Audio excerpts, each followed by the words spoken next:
Okay, can you guys see my screen? Okay, so let's look at number E. Here's number E first. E looks like this. And this is a 30, 60, 90.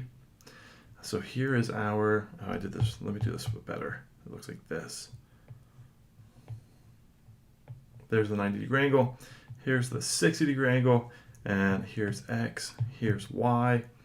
Here's the one we're given is 27. So we want to think, let me just move this over here. We want to think like, okay, here's our 30, 60, 90, 27, 60. So this should be the short leg times the square root of 3. This is the short leg, and then this will be 2 times the short leg. So the idea with these ones are all the same. Whenever you're given like an integer here, just like a regular number, but it's supposed to have the square root of 3, what we want to do is think like, okay, if we multiply from the short leg to the long leg by the square root of 3, then we're going to need to divide going from the long leg to the short leg by the square root of 3. But like I went over in class on whatever that day was, Tuesday, the idea of dividing 27 by the square root of 3 is just 27 divided by 3, which is 9, and then slap the square root of 3 on it. And the reason why is because if you rationalize this denominator, it just turns into 27 times the square root of 3. So essentially you're just bringing this up top through multiplication, and then the square root of 3 times square root of 3 is the square root of 9, which is just 3. And so you're left with 27 divided by 3, which is 9, times the square root of 3. So again, when I look at 27 divided by the square root of 3, like I don't really need to think about all this. What I'm doing instead is saying, okay, this is 27, this is 3, that's 9. And then what am I doing after that? I'm just slapping the square root of 3 on it. Whatever I'm dividing by, I'm just bringing it to the top through multiplication.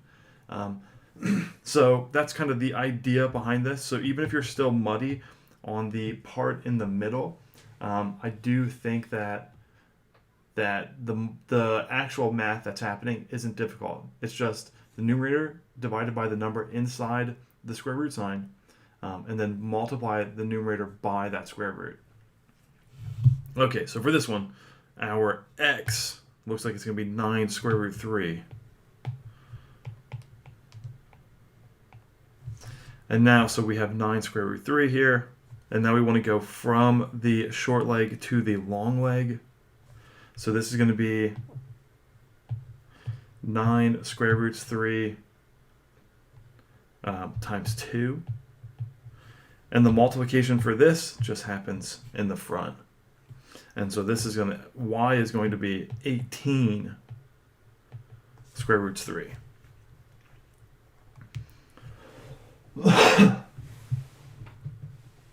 So again, which one was this? This was E. Big E, number E. I feel like I'm getting feedback in my ear. Okay, let's see. Which ones are similar to this? It looks like B was similar to this. Here's what B looks like, and why I'm saying it's similar. So this was E. So here's B, number B, and this is a 45, 45, 90. So here's our 90, here's our 45, and this is 18.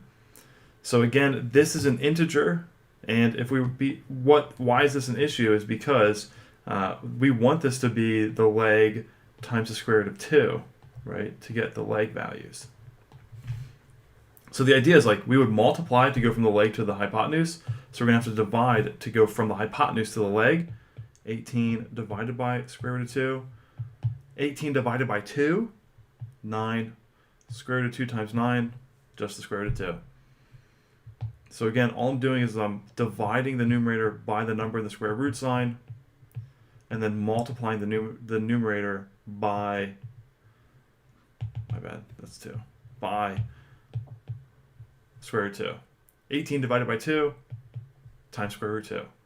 9 square root 2. So again, I do genuinely feel that these patterns are accessible. Let's see. Letter K. All right. So this was letter B, number B. So I'm going to go and look at the last two. The last two. What's this one I'm looking at now? It seems like the reason this one might be difficult is because we're multiplying radicals by radicals. Okay, so let's see. My first one is going to be this one. This is a 30, 60, 90. So over here, I'm just going to draw my 30, 60, 90. How about just draw it up here? Short leg, square root 3, 2 times the short leg. Okay, so we have, this is 14 square root of 2, x, y. All right, so what do we want to do? Well, it looks like we want to go from the hypotenuse to the short leg, from the short leg to the long leg, and then we'll have both x and y because, oh no, we won't. Then we got to go from the regular leg to the y. Okay, so it looks like we're going to have to do a lot of multiplying and dividing. All right, so we want to go from the hypotenuse to the short leg. I think, who asked this question, I would bet that you have this part correct. I would bet that you have this part correct. Am I right in my assessment? Did you have this one? Yeah. Okay. So going now to the long leg. So let's go. We have to go this way. You might even actually have this one correct, right? Because now we want to go to the leg. So here I'm going to put this in yellow. So this is 7 square root of 2, and we want to multiply 7 square root of 2 times the square root of 3, because this is the short leg, times square root 3. So this is 7 square root of 6. The multiplication happens under the square root sign. This is 7 square root of 6. So both of these yellow ones, I'm just going to do it like this. Both of these are the same. Okay, so now I need to think about, all right, now we need our other reference triangle. We need our 45, 45, 90. So that's this one, 45. This is the leg times the square root of 2. And so our, our leg is 7 square root 6. Oh, I see what the issue is here. And we want to go from the leg to the hypotenuse. So we're going to take 7 square roots 6 times the square root of 2. Again, the multiplication happens under the square root sign. And then even if you have this, answer, this is not an answer that's below. Did anybody have this? You didn't have this. Okay, but this is not, this will not be below. And the reason that is because there's a perfect square in here. There's a perfect square hidden within the square root of 12. So it can be reduced to the perfect square, which is 4 times 3. So this is 7 times the square root of 4 times the square root of 3. This is 7 times 2, square root of 3. Which is 14. Is that one down there?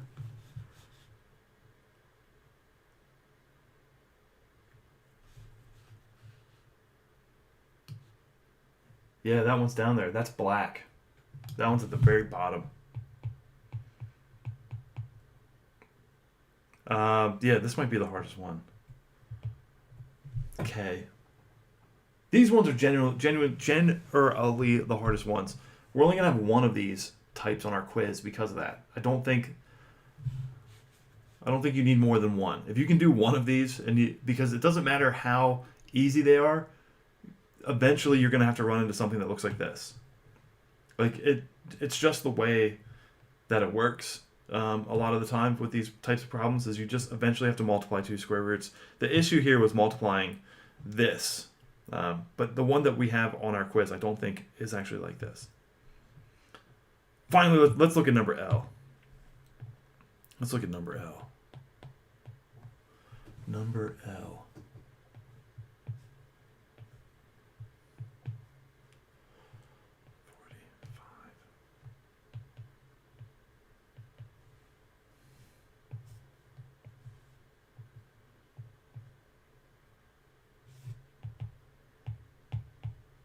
Get this better. There we go.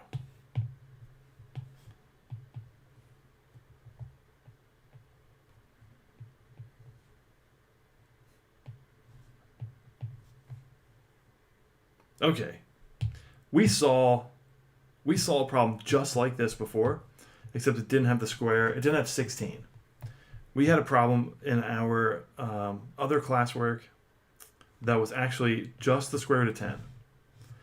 And what I said here was, okay, let's look at our reference triangle.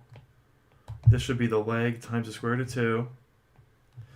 That there is actually a square root of 2 in here. It's hidden though. What do I mean by that? Well, 16 times the square root of 10 is 16 times the square root of 5 times 2. Remember I went on at length about how we know we do a lot of stuff, but we don't really understand maybe even what a number is. And so what a number is a product of its primes. Every number is a product of its primes. And so that fundamental theorem of arithmetic allows us to break these pieces up into the square roots of the product of their prime. And so for us, you can divide this. Like if you were going to put this into your calculator, you will get 16 square root 5. Like that, this will give this to you if you divide it. That's what the result will be. But if you want to do this without a calculator, I would say the most effective method to do that would be to recognize that there is a square root of 2 in here. So we have the square root of 16 square roots 5, and so that is our leg. That is our leg. So let me just kind of clean this up. And now we want to go and use our reference triangle for 30, 60, 90, 30, which is, we got our short leg root 3, and then we have 2 times the short leg. And so we have the hypotenuse here. It's across from the right angle. So we have the hypotenuse is 16 root 5. And we want to go from the hypotenuse to the short leg. So we're going to have to divide by 2. So that's just 16 divided by 2 times the square root of 5, which is 8. 8 square roots 5. All right, so the short leg 8, square roots 5. Up to the long leg, we're going to have to multiply, so now we need to look at long leg. This is 8 square root 5 times the square root of 3. Remember, the multiplication happens under the square root signs. 5 times 3, 8 square root 15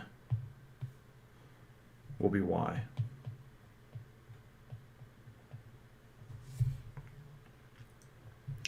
This is a very helpful tactic. It's a very common trick, a very common way to see, and it's how we started this unit. It's how we started this lesson, just in general. We started with reducing radicals. Do I have anywhere to write up here? We started with reducing radicals.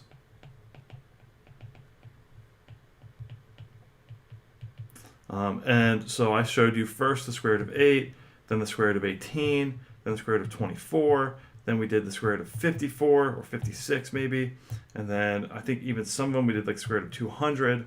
And really what I really tried to show was we want to break these up into the product of perfect squares, and also like the product of its primes You know, for us, it will be paramount. It will be very 4 times 14, I think.